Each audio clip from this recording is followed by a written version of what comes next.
Hi everyone, Cindy here, and today I am with a beautiful friend, a beautiful fellow actress friend, Sarah, and she's going to share with all of us a few of the little things that people just really don't tell you about labor.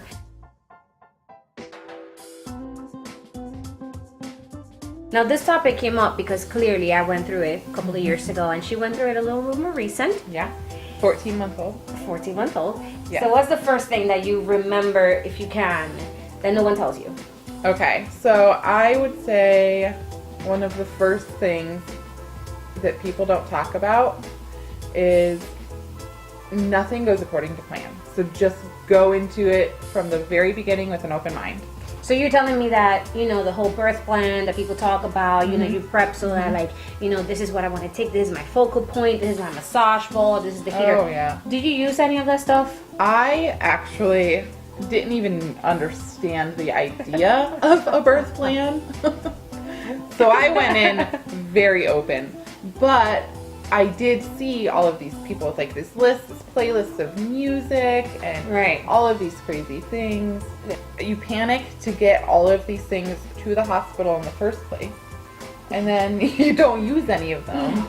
And then something unexpected happens and you have to use some kind of medicine, or the doctor you think is going to be there isn't there, or something. Well, let's talk about the medicine. Yeah. Medicine I'd never heard of in my life. They gave me approximately 30 seconds to decide if I wanted it or not. Because right here. I wasn't in labor, but my water had been punctured or something. I was leaking. And I had no idea what this medicine was, and they wanted me to take it and gave me no time to decide if I wanted it. So I said no. I think having kids should be like its own birth control. I'm sure you hear mine in the back. Continue. Absolutely. It's okay. She's excited. She's very excited. There's visitors. Yeah, so I had no idea what it was. I'm Googling while the doctor's in the office, and my husband and I are looking at each other totally just dumbfounded about what to do. And so we were like, wait a minute. Google says, right? That's bad. And so the amount of people that you can bring in is part of your plan. Right. So, what's the limit? Like, how was your experience? I think ours was, we were allowed to have 2. Okay. My husband and I went into it just wanting the 2 of us because I knew I'd get stressed out by other people in there. So, not your mom, your mother-in-law, my no one? Mom, both my parents, and both of my in-laws were in the waiting room at the beginning. And I was in the hospital for a really long time because I didn't go into active labor right away. Through the actual delivery, it was just my husband for me, and then an entire room full of other people that I didn't know. Right. Except for the one doctor that I didn't know. Oh, you were lucky. Like, for me, I think the hospital I went to was the same thing, only allowed 2 people, part of the birth plan. But they don't really tell you that you're going to have probably 50 other people that you don't know that will be there, including students, looking at your stuff. Oh, I'm so glad I didn't have students. Oh, I had students. They're like, oh. So, and I remember I used to joke with my husband because they used to say, hey, so we're going to check you. So is there anyone that you want to leave the room, so that you don't feel so uncomfortable? And I would just look at my husband like, yeah, everyone that needs to be here, I would want to leave, but they need to stay, so I guess whatever. No, everybody can see it. It's there. Whatever. I don't care. This brings us to the third thing that people don't talk about for labor and delivery. Everybody sees your business.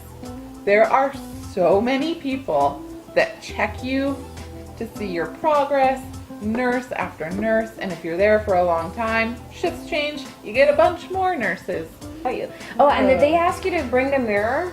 No, thank the Lord. Oh, yeah. If you ever want to see it, you're like, yes, I want to see the baby coming out. And you're like, no. Don't do it. No, take it away, please. My husband and I had an above the waist rule going into it. We stayed above the waist until our daughter was out. Yeah. So glad we kept it that way. I'm gonna reserve my comment for later on that. That rule may be very efficient. If you don't want your husband to look at you in a different way, make up that rule. Leading us to Number 4. Or 5, because you get manhandled. That's number 4. They don't tell you about that. Because not only does everybody look at you, they aren't always gentle about it. So just keep that in mind. You spend your whole It's life gonna happen. keeping it to yourself. Oh, yeah. And then you're in labor is for everybody to see. Everybody. All right, so what's number 5? So just another reason to keep the view above the waist. Everybody poops. You know that children's book? It happens when you have children. Most people. I No, I think everybody. poops. I've read that You have the it's people not that poop and everybody. the people that deny it. I think you're right. I think that's exactly it. You poop. The good news is, most of the time you don't know if you did it. And they don't unless you tell have that you. mirror. Unless they tell you or you're watching. That's a terrible idea. Don't watch. Okay, so another thing they don't tell you is that, like, they say, yeah, if you want to record anything, you can, but there was you could no only record recording above here. allowed. Oh, none Yeah. allowed. in So my hospital. sister had to pretty much record my face as I'm pushing. Wow, what a memory. What a Just memory. what you want to see. That's what I wanted to see. My face as I'm pushing. It's very glamorous. It's very. It's not glamorous. And then all of that, and you end up with a beautiful baby. You do. There's a lot of gross things that happen, and you kind of just block most of that out. One thing I never blocked out is something that I really wish more people would talk about. You go into it knowing all of your lady bits are going to go through some gruesome things. And you expect some level of pain there, Mm-hmm. right? Yeah, I'm expecting that again. They do not tell you. Nobody talks about how painful it is on your backside. Your butt hurts so bad. This is what happened to me. I'm convinced. Somebody stuck a stick of dynamite up my butt, lit it. After it exploded, a baby came out. I felt ruined. My butt hurt so bad. That's all I could remember. Oh my god, I think And I had an epidural. it goes through all stages. Yeah. That's the only part I Yeah. really recall hurting that badly. But oh my god, so hopefully this helped a lot of people. Yeah. You know, it's the down and dirty, you know, the things people don't tell you about, and it's the truth. And if you're one of those people that you say you didn't, poop, You You're totally lying. did. you're lying. You totally did. You're lying. And it's okay because it's what happens. It's totally Unless you had a natural. C-section. Oh, and if you had a C-section, Yeah. you are a rock star. You're a rock star. That is The recovery terrifying. is like terrible. Not terrible. Well, yeah, it is. I'm not gonna lie. Yeah, it is. It's No longer. sugarcoating here. It's longer. No It's sugarcoating. crazier. I don't know because I'm still terrified of a C-section. Like I'll say, you know And it what? could happen I'll take the because butt dynamite and no the plan. poop and all the stuff before the knife. You know. Mm-hmm. Although some people prefer C-sections.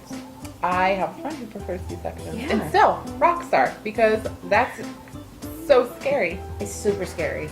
Super, super scary. But you have to tune in again and check out the next video when we tell you everything about after labor, because that's probably one of the ones that like you rarely ever hear anybody telling you. It's true. And then when you go and you say, oh my god, did this happen to you? They're like, oh yeah. Yeah, and you're like, why didn't you tell me And that? nobody shares. Crap. Nobody shares. You know, I could barely sit for a month and nobody tells me Right? that crap. Oh man. Sarah, thank you so much for coming over and Absolutely, sharing yes. all this. And I'm sure you're gonna have a lot more information More to come. later on, and maybe we'll get her acting. We're with keeping me. it real. It was Oh good. yeah. Yeah. It was good. All right, well, don't forget to leave a comment, and if you like it, make sure you give it a thumbs up and subscribe, people. And all the information for this young lady is going to be right at the end, so make sure you follow her too. Yeah. See you soon. See ya.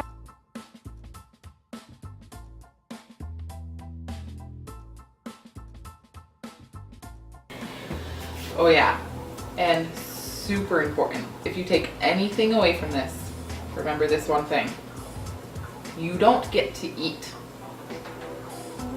What do you mean you don't get to eat? They cut you off completely. And I don't understand this because I've heard so many different reasons why they won't let you eat. I don't know what the real answer is. But let me tell you this. Would you ever make a bunch of marathon runners fast before a race? Heck no. They're just not trying to clean the poop. That's all it is. Seriously, they want you to give the hardest workout of your entire life, the most physically extenuating thing you may ever do, but you have no energy to do it because you can't eat. I mean, they do give you ice. Yeah, because that's helpful. Not water either. Ice. Only ice. I remember that. Ice. Wish me luck. Great. It'll be fine. You'll be fine. You know all of these things now, so you know how to fix it. Just eat before you get to the hospital. Stuff your face at Wendy's. Cheeseburger on the way. Seriously, I'm not kidding. Even my nurse told me I should have done that. Girl, Now you you should have know. stopped for a cheeseburger, she said. Now you know. Eat